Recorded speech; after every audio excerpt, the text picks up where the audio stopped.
Hi, I'm James P. Friel. And I'm Dean Holland. It's time to fasten your seatbelts, boys and girls.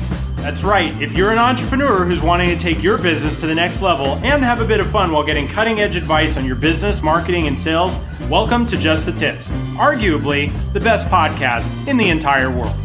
I guess that's good, right? Yeah, sounds good to me. All right. That was easy. That was the easiest thing we did all day.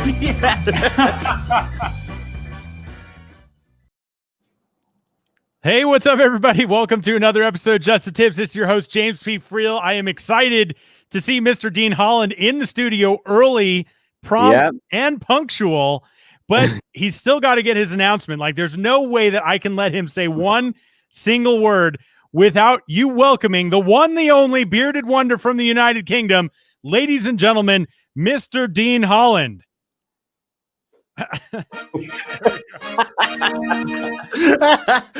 We are so well executed, right? Yeah, a little exceptionally professional this morning. Thank you guys for being here with us.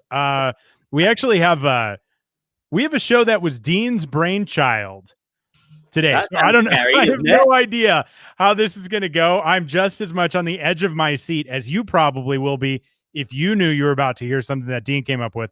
But in all seriousness, it's been something he and I have talked about a little while, and I don't know, Dean, why don't you sort of intro the concept that this scheme that you hatched? No, so this is a show that you and I have spoke about in the past, haven't we, James? But this is something that what we actually want to do, and we're probably going to have a second part to this, and you'll see why in a short while. But essentially, we've done this show now for quite a long time. We've been, what is it, three plus years now? And, you know, as regular listeners to the show will know that we have quite a lot of amazing guests that come on the show. And we spend a lot of time, James and I, extracting as much value as we can from the guests. And rather interestingly, we received some sort of listener feedback a little while ago that said, you know, the guests are incredible, but I would love to hear more from you guys. And that was actually me, by the way. I created a fake social media account, and I'm the one who sent that message through. Specifically, that makes sense. I got a lot of messages saying, could Dean say less? Yeah, that's right. Now, why I don't talk so much. I had a whole network of people in the South Philippines that were just creating fake social media accounts so that you could think that people want to hear less from you, which is true, but. All right. Well, I'm going to break the rules just for today. But essentially, we have had, you know, and we've made shifts in the show to basically introduce more of ourselves. That's why we have shows like this, where it's just James and I. But one of the things that we've never really properly done, I don't feel, or at least if we have, not for a long, long time, is actually really open up and extract more from us to share with you guys listening or watching. And so about our expertise and like what we're doing to help people and that sort of thing. Exactly. Yeah. Really to just kind of open up, find out, you know, and what we're going to do today is I'm going to kind of throw the questions James's way and really kind of dig into as much of that as we can. How did James come into what he's doing? Who does he work with? What does he help? What does James have going on? Because I think here's the crazy thing. Yes, whilst we love all of our guests and they're so incredible, one of the things that we probably haven't spoke about a lot is specifically how we've been helping people. And I've actually got a very interesting approach to how we're going to have this conversation because, yeah, here we go. So the brief background, I mean, a lot of, you know, James and I take jabs at each other all the time. That's never going to stop. I think the foundation of our loving relationship is that we actually don't like each other deep down. That's exactly right. Right. I'm glad because that's how I felt. I'm glad it's not just me. No, it's mutual. In fact, if I could be so bold to say, I think it's even more from my side, the dislike for you. Like I still have the poster hanging up in my office that says, "Don't give me your bullshit," with a Dean picture with a big red strike through it. You wake up and look at it every day. It's what just inspires you to get going in a day. You know how some people like open up their wallets to show pictures of their grandkids, or at least they used to. Now they just show them on their phone. Like when people are like, oh, like, you know, tell me a little bit about yourself. I'm like, well, let me show you some pictures. That's the first one I show them.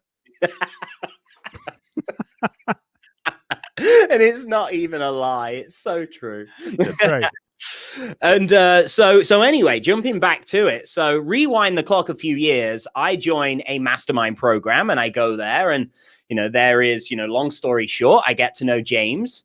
And through that mastermind and through us talking and, building a friendship here, James got to see the areas in my business that I was struggling with. And obviously at the beginning of this journey, we didn't really know each other too well, but it became very evident to James the areas in which with my company, I was struggling. I was in a position where I was running my business, my company from home. I had, I think maybe at that stage, perhaps like 2 other people within the company that were maybe helping me and running things, 1 or 2 outsourcers as well. But I'm talking about actual staff members.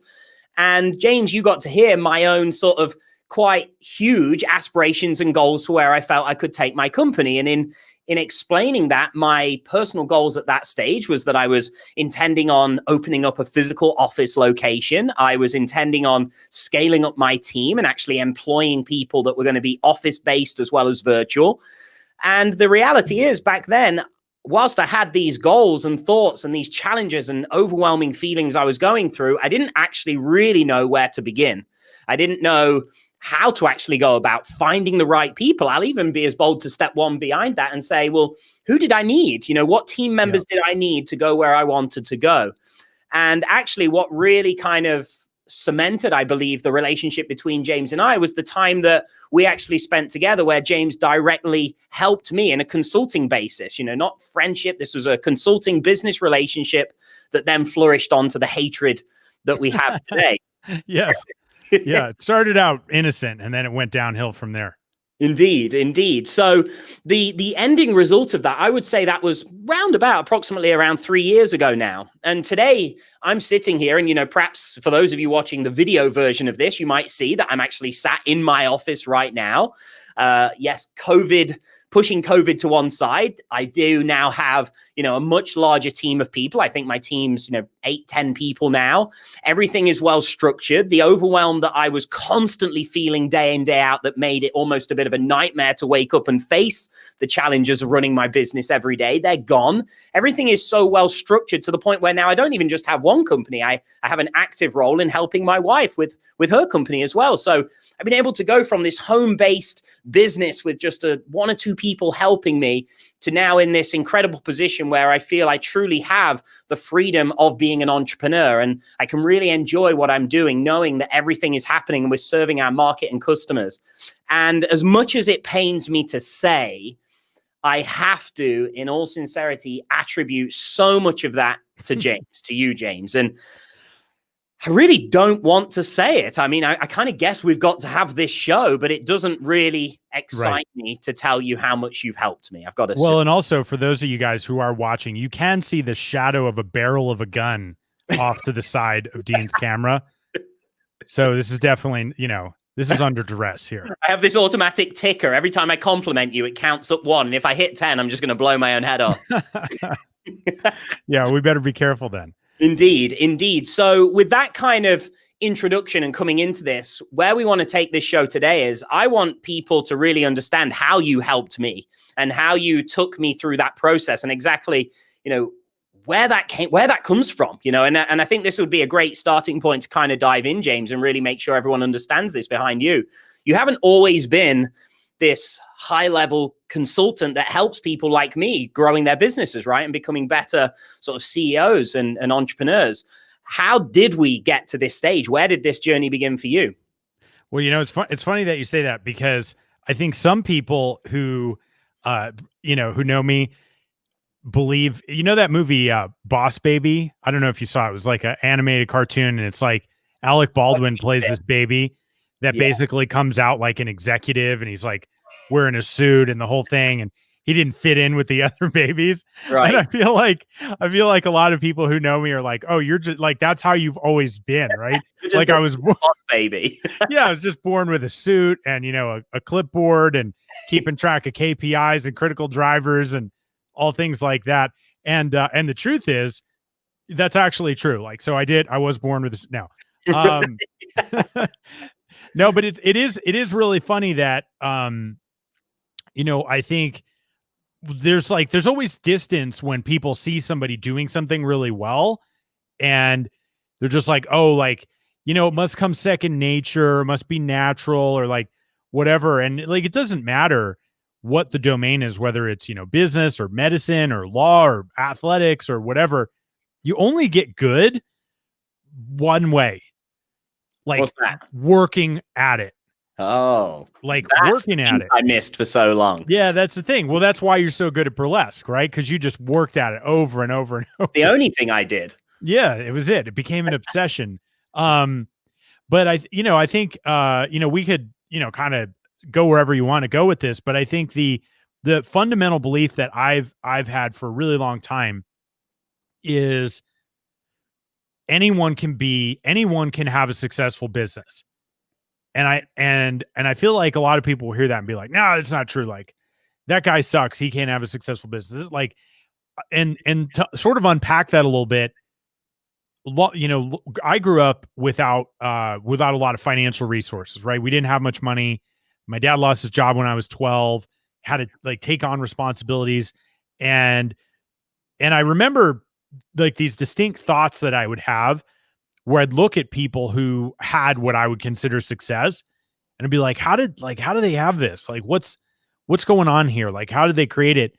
And I refused to believe that it was magic, or I refused to believe that it just sort of happened. I was like, there must be a way. There must be like a framework. And I didn't have that terminology at that point, but there's got to be some way that this is happening. And so I think everything that I've been doing in my career has sort of been focused on how can I deconstruct and reverse engineer success in business, right, so that you can be intentional about putting it together faster, right? It's like, you go, I don't know if you have IKEA over in the UK. You do, yes. Yeah. Okay. So, about IKEA, right? So like you get the box and you're like, oh my God, like we got, these flat pieces of wood and we got screws and wooden dowels and everything else. But the thing that I love, a lot of people love to hate IKEA, but I love the thought that goes into, okay, you got all these pieces and they're going to walk you through step by step and you can put them together. Right. And it was like, how can we do that for business? Like, how can we create something like that where people know what they need to do next and it doesn't feel, overwhelming, and it doesn't feel like they're not clear. And so it's been, that's been a journey that I've wanted to be on, because this is something that I think is important.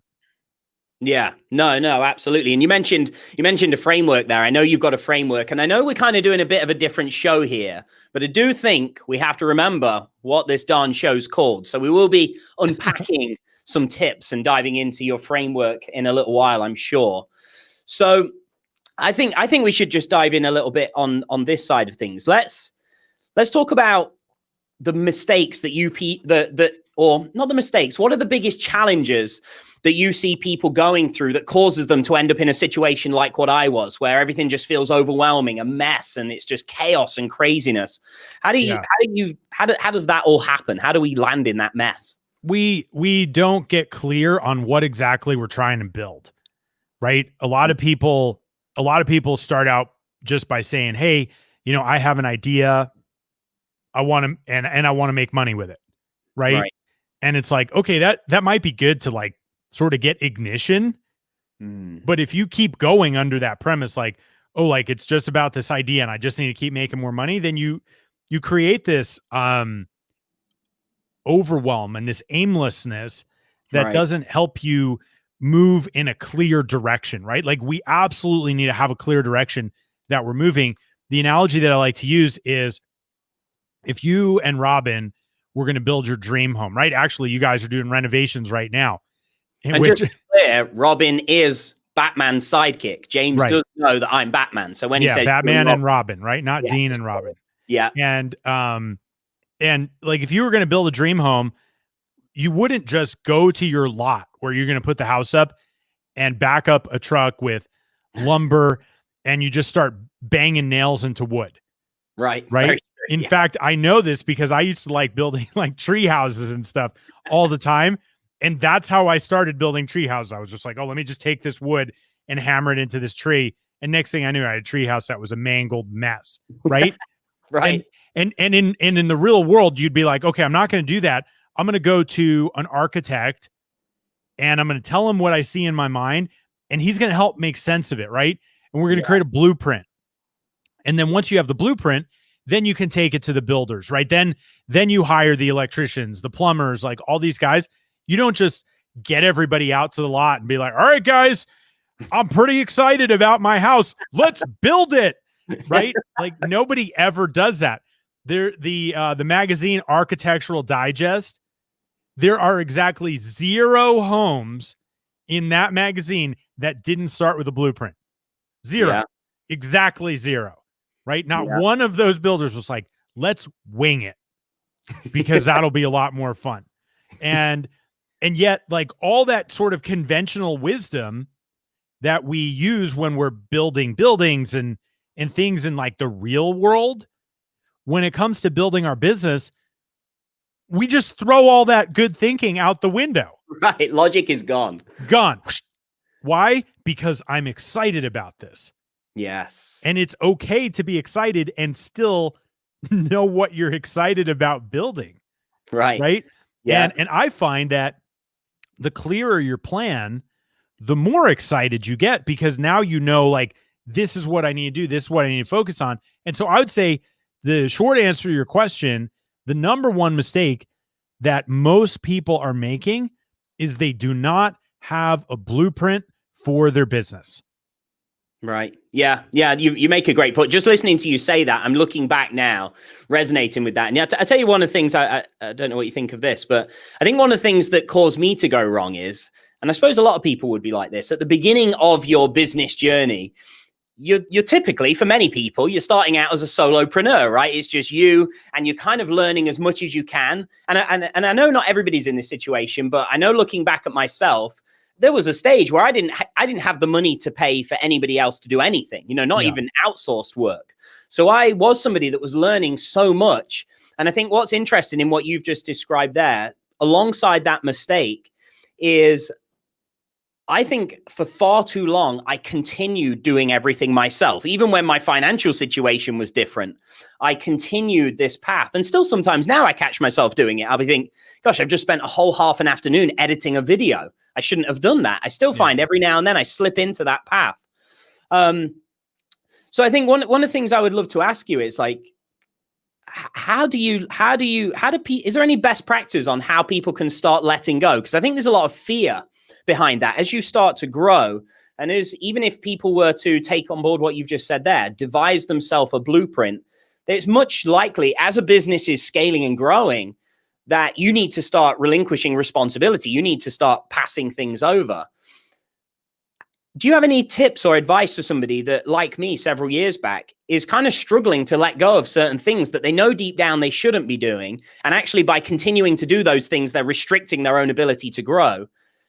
Is there any tips you can give on how to shift that? Because I'm guessing, is that a mindset thing? Is that like, what is that? I mean, ultimately it's all a mindset thing because, right, like how you think about things translates into what you do. But I think we don't have a good way, like we don't have a good context in thinking about this type of conversation and this question, because what we see is like, there's all this stuff that needs to be done. And I don't necessarily know how to do it any other way. And I also don't know the cost of doing it the way that I'm doing it, right? We have a very weird relationship with cost I think as humans, like when we see things that cost us money or time, we're like, okay, well that costs me money and time, but we don't look at the opposite of that. And we don't look at, well, what is it by doing this or by not doing this? What is it costing me in the other direction? So for example, like, the editing your video for a couple hours, you're just kind of like, oh, well, I can do that. So it doesn't cost me anything. Right. Right. Meanwhile, like when you're saying yes to that, you're automatically saying no to all of the other things that you could be doing with that time. Right. And so, video editing, I don't know, it's, a $10, $15 an hour job for not complex video. We're not talking about like making yeah. Hollywood movies here, right? We're talking about like, edit the beginning and the end of this thing, right? Just snip it off. And so that's like, a lower value task. And so when you do it, what you're essentially saying is I am paying myself $10 or $15 an hour to do this thing.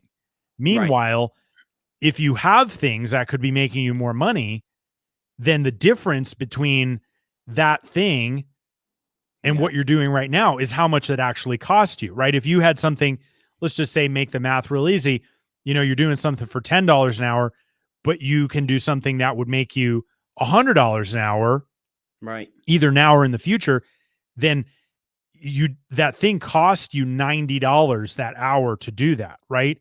And the way that I like to describe it is when we're hiring people, we're not necessarily paying them for their time.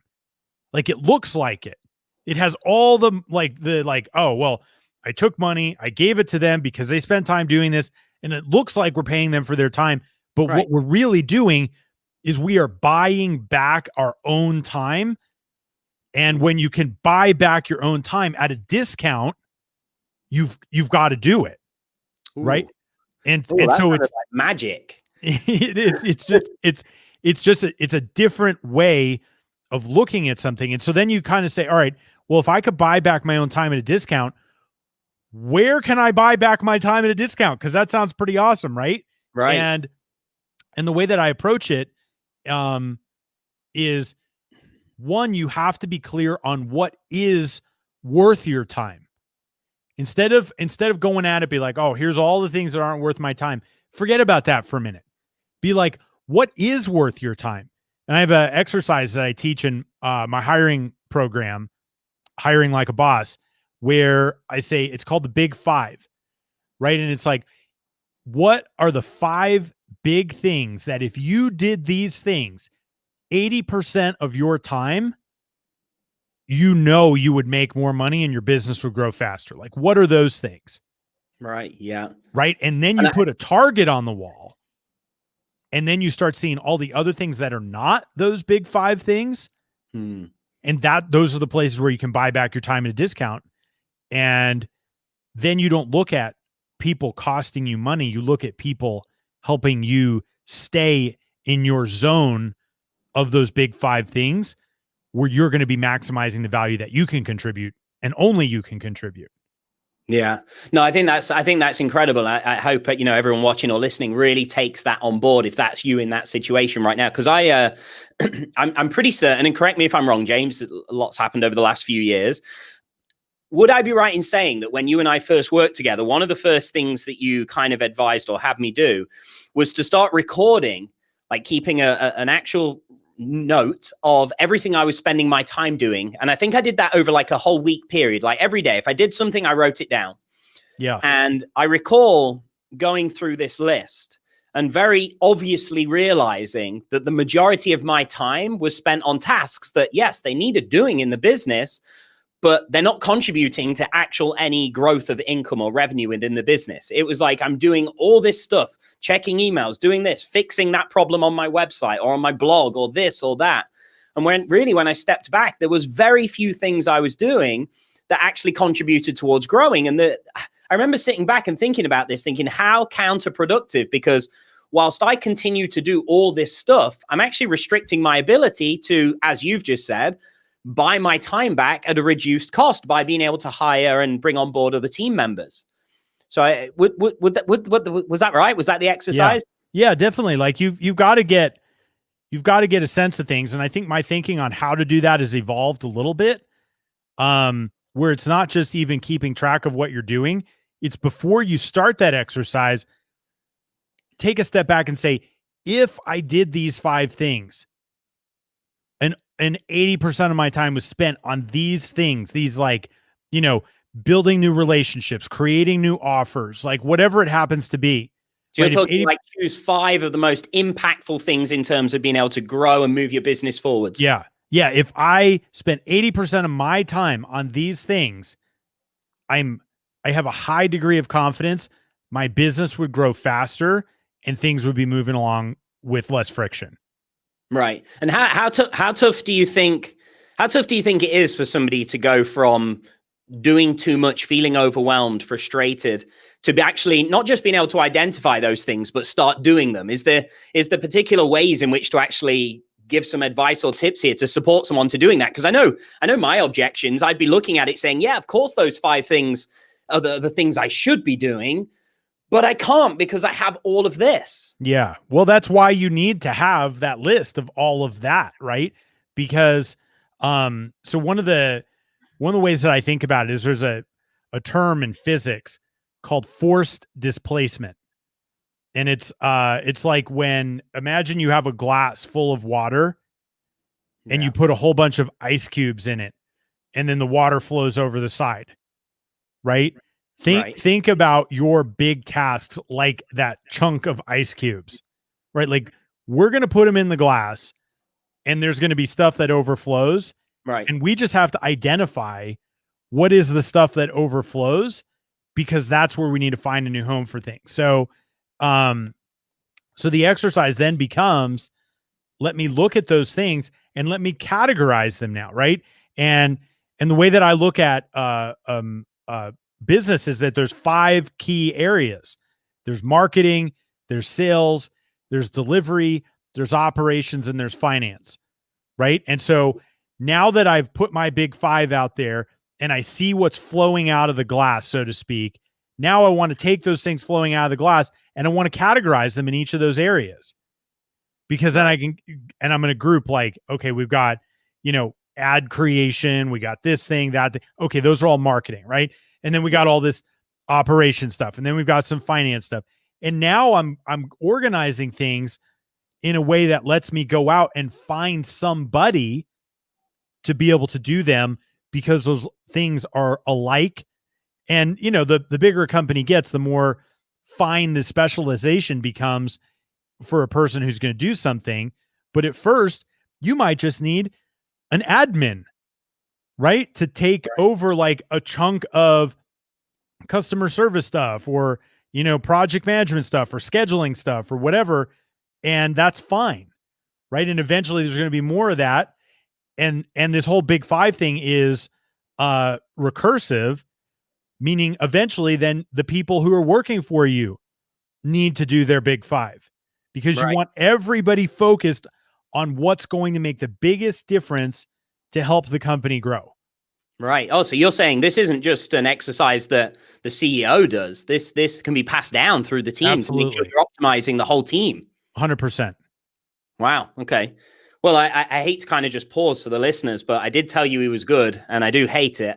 But the tips are flowing. So interestingly, just on that thing that you've just said there, in terms of the big 5, is there a correct area that the CEO, is there a right or wrong to this? In fact, like, is there a correct area that the CEO should be looking to spend the majority of their time? Like, if I'm running my business and tracking where my activities fall in those big 5, should I be saying, well, really, I should spend 80% of my time in marketing or in sales or here or there? Is there a right or wrong answer to that? Well, I think, some people are going to have different skill sets, right? And some people are going to have different things that they're good at. And so you need to sort of take that into account. There are people who hate sales, but love marketing, right? And there are people who love marketing, but like the opposite of that. And so I think, one, you've got to be clear about who you are and what you're good at. Yeah.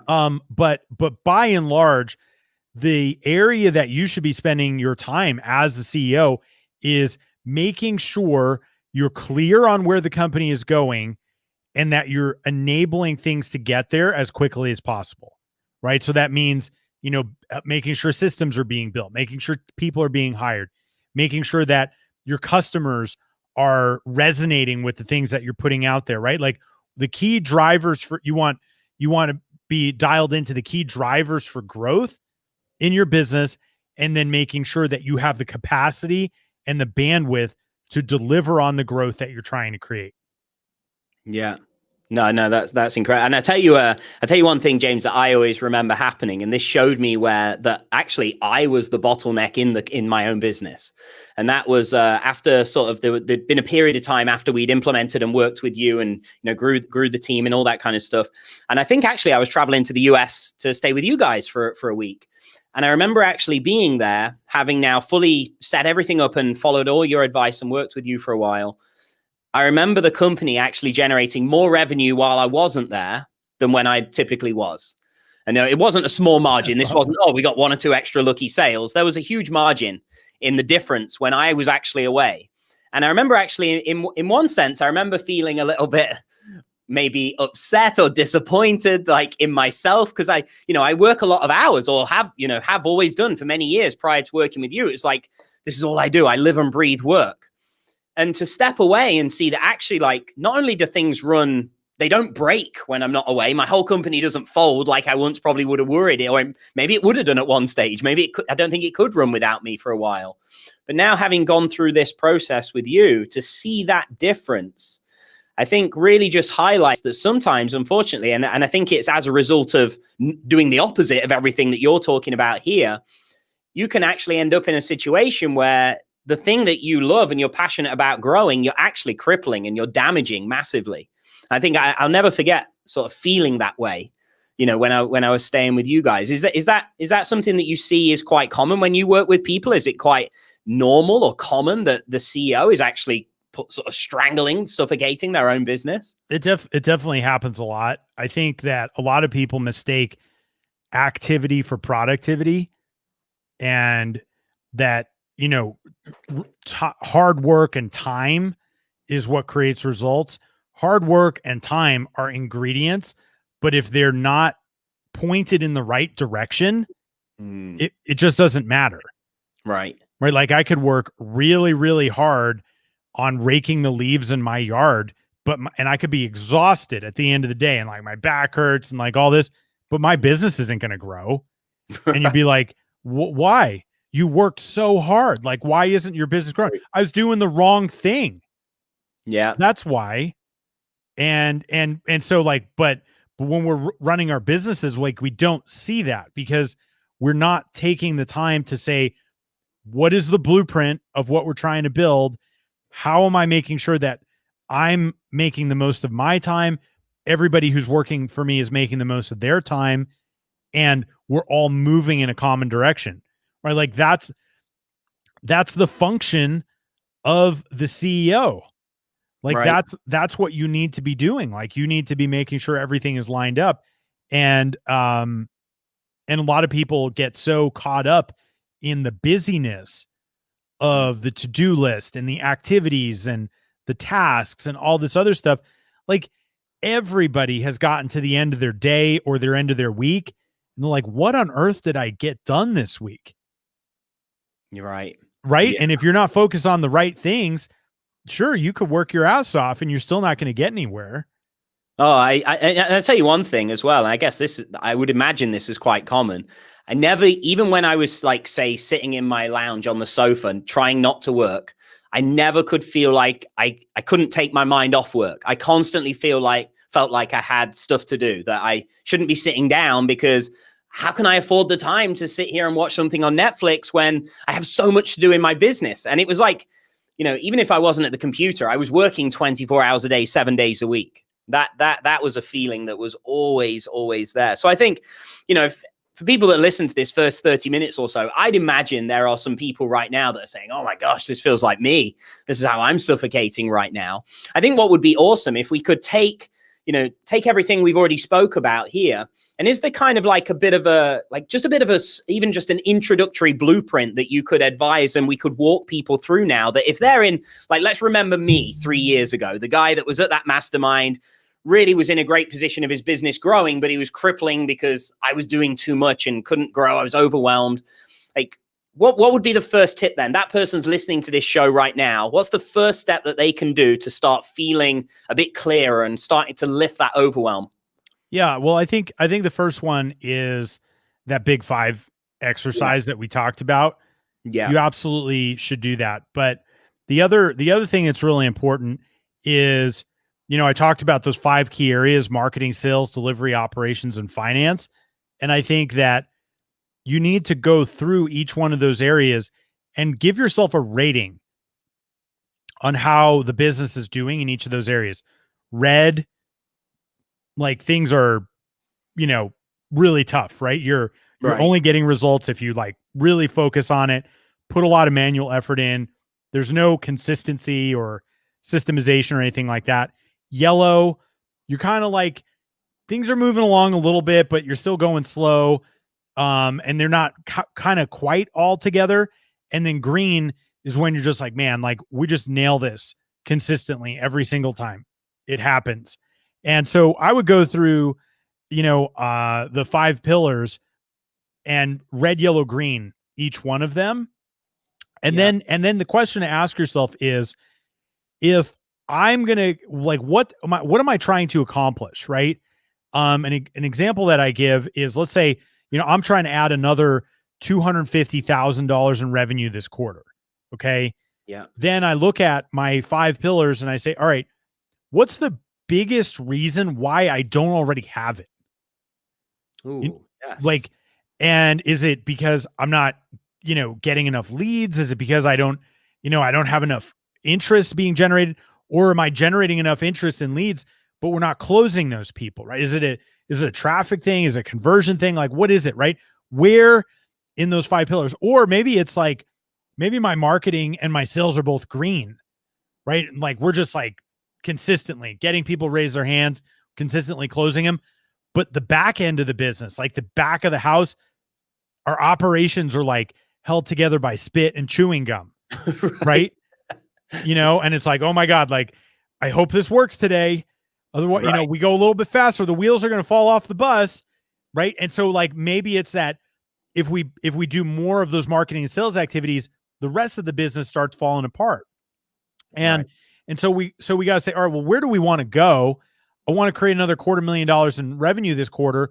Okay, great. Now let's take a look at our red, yellow, green across our business.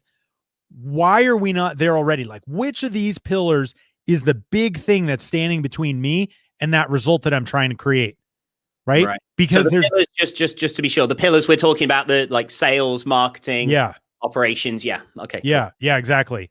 And so, because if I want to create another $250,000 in revenue this quarter, and the problem is I'm not getting enough leads, that leads to a whole different host of activities than if I'm getting enough leads, but I'm not converting them into sales. Yeah. Right. So one direction we're like, okay, we're going to focus on this area, and another, we're going to focus on that area. So, and that's why it's so important that not only do we know where we want to go, but we have a construct for looking at our business and actually saying, what's the thing that's slowing me down here? What's the next thing that's standing between me and that goal?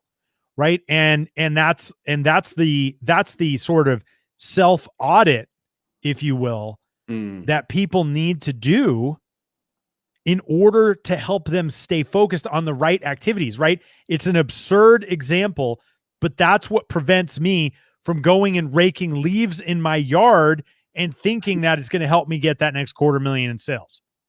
Yeah, no, I think that's a great point. And I guess, like, looking at my own experiences, I think sometimes you're so busy and you're running forward so fast that the things that you're saying there now, I'm sure that anybody with, a bit of experience running their company and growing their company, I'm sure they're sitting back saying, like, absolutely nodding their head at what you're saying.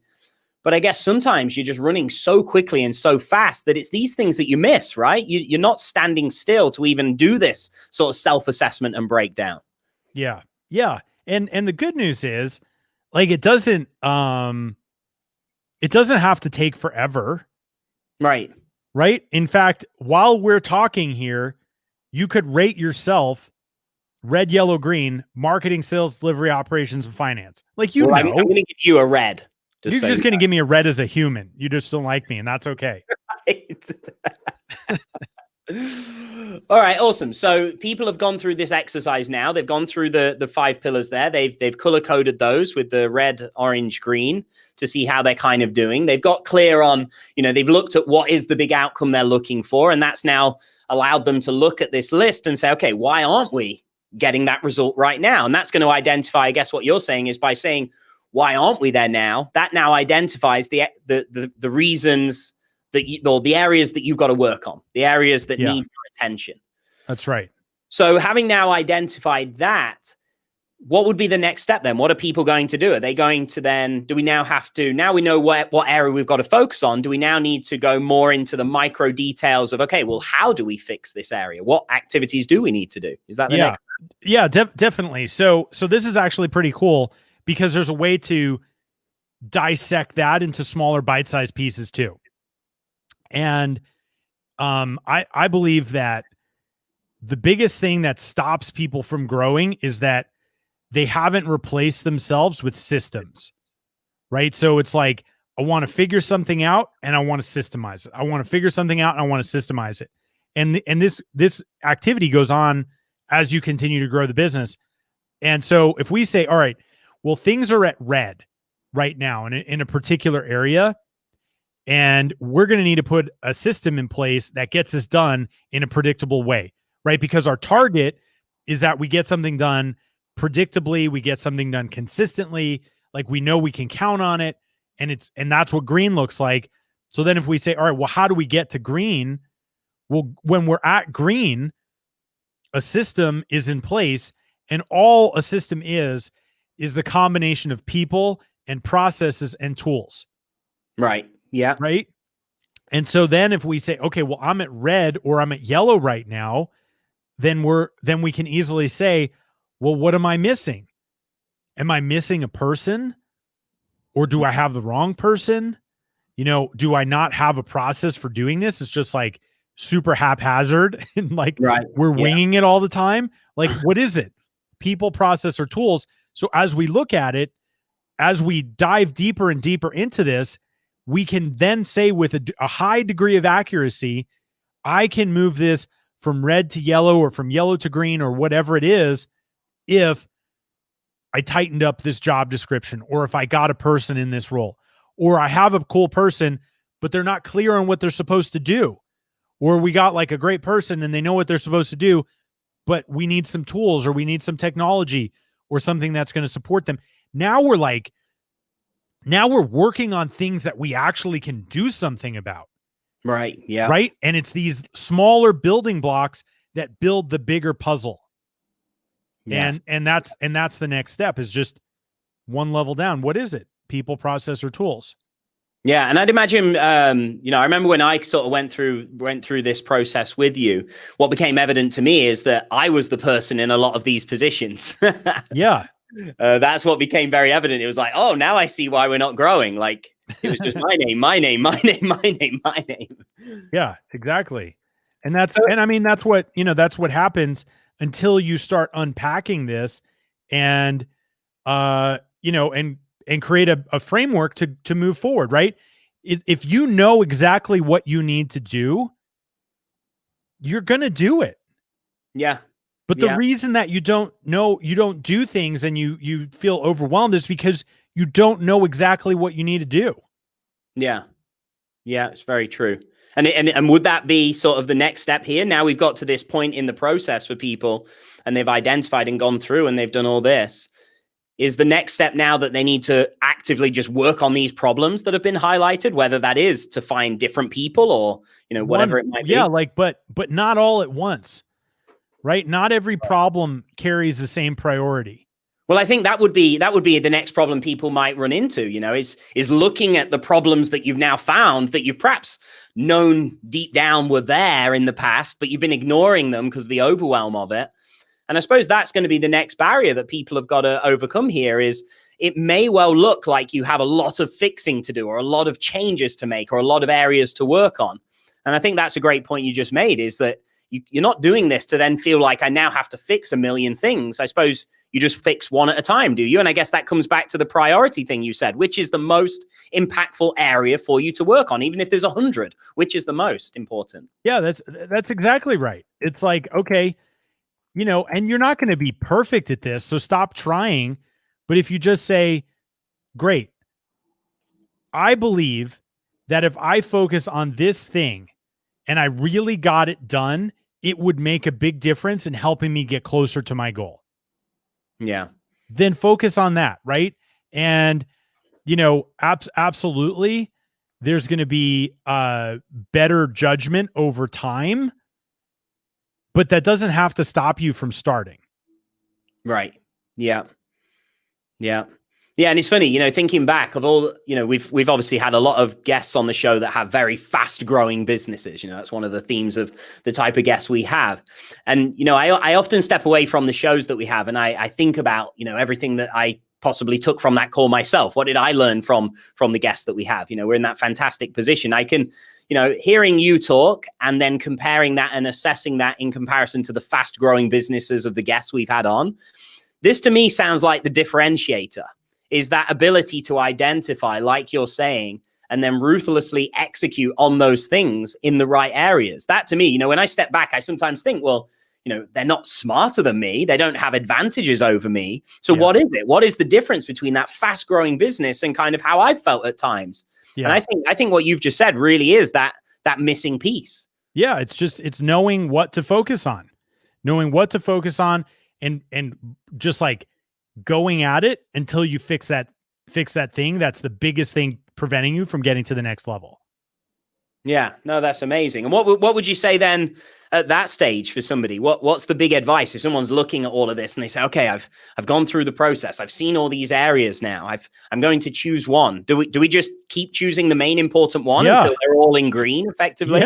Yeah. And then it's sounding straightforward. That's why I'm like, that typical thing. What's the secret that you're not sharing? That's the secret. It's like, that's it. And then beyond that, you just keep doing this process. And as the company grows, when like from 0 to 1 million, what's green from 0 to 1 million is not going to be green from 1 million to 10. Oh no. So I'm going to have to go through this again. Yeah. This is the game of business, right? It's like, what's my goal? Identify what the big thing standing between me and accomplishing it is, figure out my plan to attack that, execute on that plan until it's complete, and then reevaluate and move on to the next thing. Yeah. Well, I think that's an interesting point you've raised actually then. How often should somebody go through this process? Like, let's imagine they listen to this now, they go away and they do this and they're now working on those things. If they get to a point where everything looks like it's green, do we stop now, or do we have how often should we do this? I think 1, until you hit the goal, or 2, on a quarterly basis, like whatever is sooner. Right. So this is what we're doing. This creates our main focus for the next 90 days. This is what I'm going to attack. Great. Maybe you accomplish it in 45 days. Awesome. Go back and do the same thing. Right. Or you get to the beginning of the next quarter, do the same thing to make sure you're on track. Yeah, it's funny, isn't it? It comes back to the same with everything is consistency.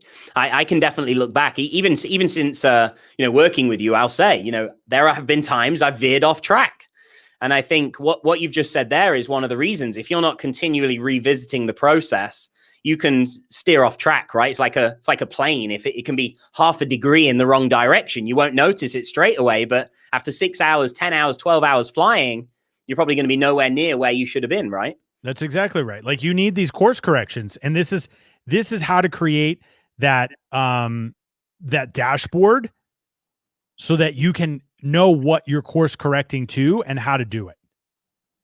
Yeah. And my intention is not to make this sound overly simplistic, but I definitely think it is way more simple than most people are making it out to be. What most people are doing is like, they're taking a shotgun approach and they're saying, okay, cool. You know what? Let's try social media. Let's try this thing. Oh, that didn't work. Okay, let's try this. And it's like, there's no rhyme or reason to the tactics. People have like this like tactic machine gun, and they're just like shooting tactics all over the place instead of taking a second and be like, I'd way rather just be a sniper, right? That's my target. I'm going to dial into like that target and I'm going to nail it. And then I'm going to move on to the next target.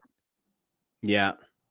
No, I love it. And like I said at the beginning, this is all of this that we're talking about here. And I think you're right. Like, it's funny. I think at its core, there isn't anything truly complex there. There isn't anybody listening to this that can't go through the steps that we just walk through. I think it's our own self. We're our own worst enemy in this area, aren't we? We imagine this scenario to be so scary and daunting that we're about to face up to everything we've been ignoring. And it feels so intimidating that you just keep putting it off and keep putting it off.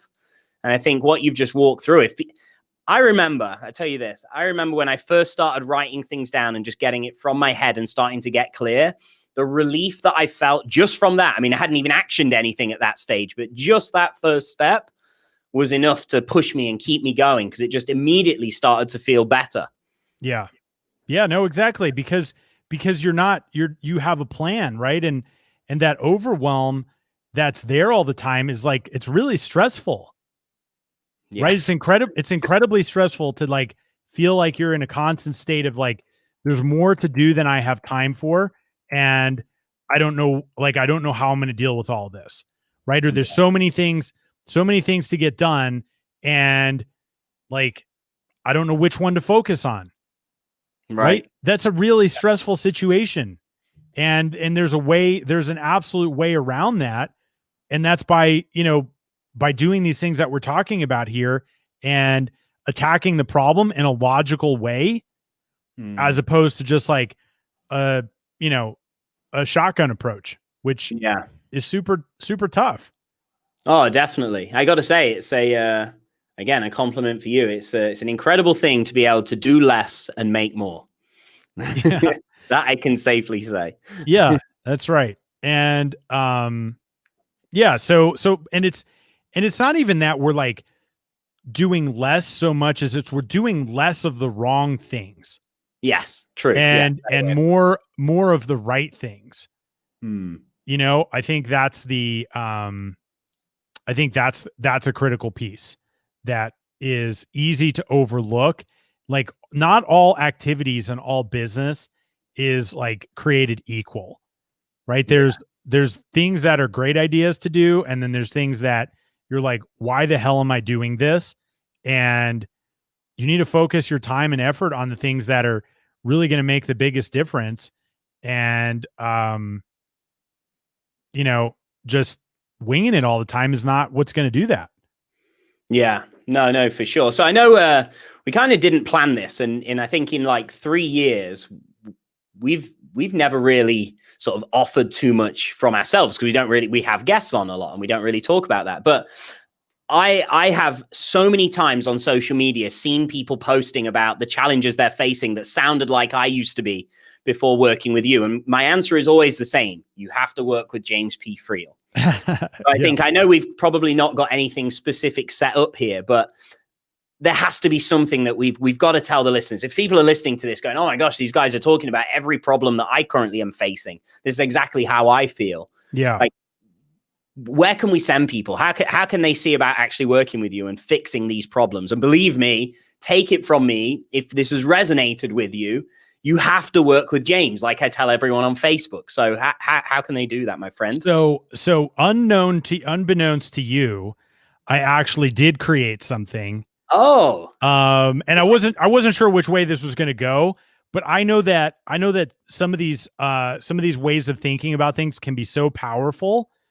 So people can go to audit.jamespfriel.com, and we'll put that link in the show notes, and it will literally walk you through step by step how to evaluate where you are in your business, what's going on right now, and what is the best next move for you, how to create those systems and all the things that we're talking about.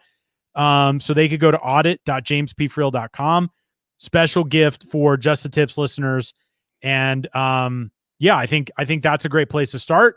And after you go through that, if you want some help with it, then there's ways for you to, to reach out and talk with me and my team about how we can help you really create results faster with more precision, and less wasted time, energy, and resource. Yeah, no, I think that's great. I didn't know that. That's amazing. I'm so glad you did. And I think one of the things that I would just remind anyone listening, if they're even thinking like, oh, can I be bothered to go to that thing? Or is it another thing that I'm going to have to now pile on to my stuff? Like, no. Like one of the things I would remind people of is something that you said earlier. It's not just about the cost of something that you're doing. It's the opportunity cost of the things you're saying no to. And if right now, people are, for anyone who's listening or watching this, if you feel overwhelmed, buried, you've got a business that's flourishing, but you don't feel like you're even enjoying it. That's how I was. It wasn't I was struggling. It was I wasn't enjoying it because it was growing and I couldn't deal with this. And I didn't know really kind of where to turn first. I know we've given some great bits of advice. And, even if you just do the things that we spoke about here today, you're already going to start to feel that sort of cloud of overwhelm lifting. But I would strongly say, having been someone that's tried to figure it out on my own, tried to use the tools, figure out the systems, if that's not your expertise in your area, don't keep trying to figure it out on your own. Your business, as you know, can have so much potential, but you've got to unlock yourself from it. And I know, James, you've done that for me. And as much as it pains me once again, you've been an incredible help for me as a person and as an entrepreneur and CEO running my business. So think about how much pain it was for me as well, right? Like, yeah, just like I had to deal with you, like all the problems you'd created. Like I was just like, oh my God. No, but I appreciate that, Dean, and I hope that this conversation has been helpful for our listeners, because I feel like you need a blueprint. You need to know what you're going to be focusing on, because if you don't, you're just spending time, and it's not necessarily time that you're spending in the right direction. And go back to that whole analogy, like nobody ever builds a house without a blueprint. Why are you trying to build your business without a blueprint, right? And right. So if you guys go through that audit that we talked about, audit.jamespfriel.com, that'll walk you through the process and make it infinitely easier for you to get to where you really want to go and build your dream business without the sleepless nights, without the heartburn, without all the stress. Like business is hard enough as it is. Right. At least stack the odds in your favor by being clear on what you're wanting to do, and give yourself a winning chance by creating a game plan that's based on like hundreds and hundreds, like all the people that I've taken through this, like it's like, oh, that's what I need to do. Like, do yourself a favor and go get your hands on that. And so we're gonna wrap it up here, my friend. Yes. But thank you for a great show. Thank you to our listeners for tuning in. We appreciate you guys. We will talk with you guys next time. This is James P. Friel and my co-host, Mr. Dean Holland, signing off from another episode of Just the Tips. Later, everybody. Thanks for tuning in to Just the Tips, where we believe business should be profitable and fun. For show notes, links, and other information on our guests, visit justthetipsshow.com. For more information on how to connect with Dean Holland, visit deanholland.com. And if you'd like to go from being a hustling entrepreneur to an effective CEO, capable of running your company without being stuck in the day-to-day, visit me for free training and resources at jamespfriel.com. Our theme music is Happy Happy Game Show by Kevin MacLeod, licensed under Creative Commons by Attribution 3.0 license.